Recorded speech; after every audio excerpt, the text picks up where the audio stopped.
sudah mulai memasuki rangkaian akhir pembahasan BRP.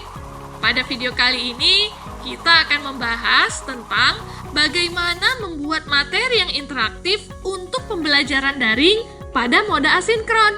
Mari kita bahas bersama. Seperti yang sudah dibahas di bagian awal pelatihan ini, pada awal masa PJJ, mungkin banyak rekan dosen yang masih bingung apa yang harus dilakukan ketika semua pelaksanaan pembelajaran harus berpindah ke ruang virtual.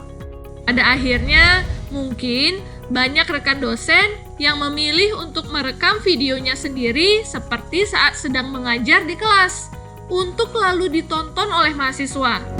Namun, apakah rekan dosen tahu kemampuan seorang mahasiswa untuk fokus dan memperhatikan penjelasan materi secara langsung di dalam ruang kelas sebenarnya sangat berbeda dengan rentang perhatian seseorang yang menonton video penjelasan.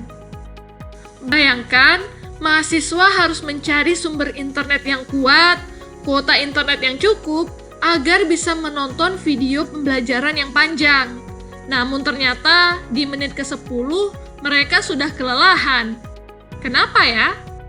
Karena pada kenyataannya, studi empiris menyatakan bahwa rentang perhatian atau attention span seseorang menonton video pada situs pembelajaran masif atau Massive Open Online Course hanyalah 6 menit.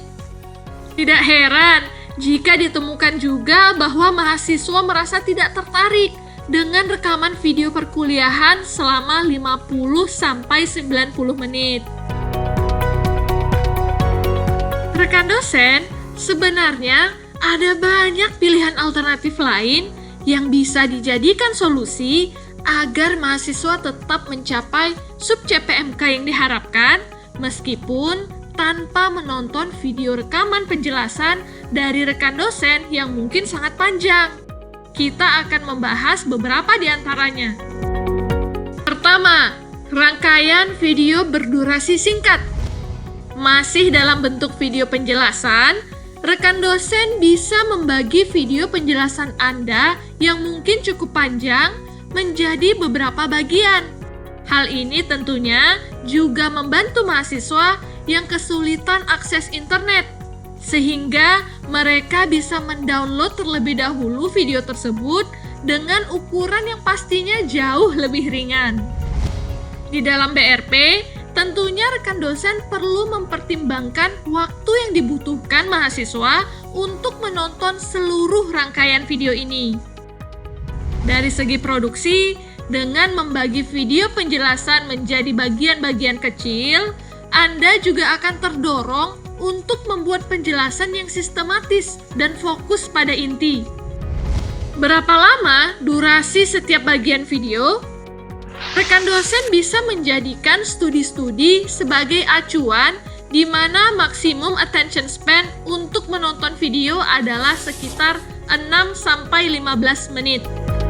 Jika rekan dosen merekam penjelasan menggunakan fitur rekam presentasi seperti melalui Zoom, Google Meet, atau MS Teams PowerPoint, maka rekan dosen bisa mengatur setiap file presentasi untuk durasi ideal tadi.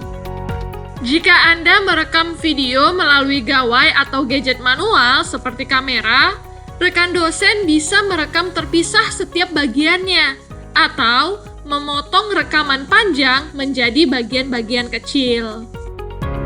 Kedua, menggunakan narrated PowerPoint atau video beranimasi. Jika rekan dosen merasa video dengan wajah rekan dosen saja di layar sedikit membosankan, Anda bisa merekam suara sambil menjelaskan presentasi dengan fitur narrated presentation yang ada di Microsoft PowerPoint. Metode ini sederhana dan bisa dipersiapkan secara offline. Dalam membuat video ini, rekan dosen bisa mengkreasikan presentasi semenarik mungkin dengan gambar dan grafik. Saat ini juga sudah banyak website yang memberikan template presentasi yang menarik, misalnya slidesgo.com. Nah, versi lebih kompleks dari narrated PowerPoint adalah memproduksi sendiri video beranimasi.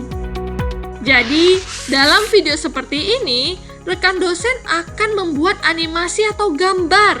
Lalu, rekaman suara akan mengisi seiring video atau gambar dalam video bergerak. Contohnya adalah video yang kita tonton selama pelatihan ini. Video masih terlalu berat nih. Mahasiswa kesulitan mengaksesnya melalui emas. Wah, kalau selain video, materi apa lagi ya yang bisa diberikan ke mahasiswa agar pembelajaran lebih interaktif? Ada banyak sekali contoh bentuk materi atau sumber pembelajaran interaktif selain video.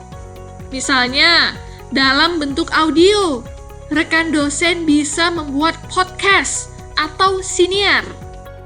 Podcast ini merupakan rekaman suara yang diunggah ke internet, dalam hal ini adalah situs Emas UI, dan bisa diakses kembali kapan saja. Tentunya, karena hanya berbentuk audio, ukuran filenya lebih ringan daripada video. Selain itu, mahasiswa juga bisa mendengarkan penjelasan sembari melakukan hal lainnya, karena tidak perlu fokus ke layar saja.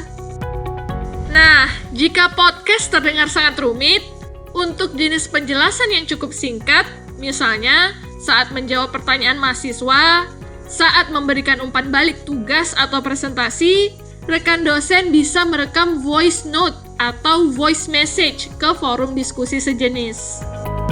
Selain podcast, media visual grafis juga bisa dipakai sebagai media pembelajaran interaktif. Rekan dosen bisa membuat infografis mengenai konsep kunci yang dipelajari. Atau memberikan bahan bacaan otentik tidak hanya dapat dijadikan bahan diskusi mahasiswa pada tahap pelatihan, tetapi juga menjadi pemicu diskusi dan pemikiran kritis mahasiswa di tahap orientasi.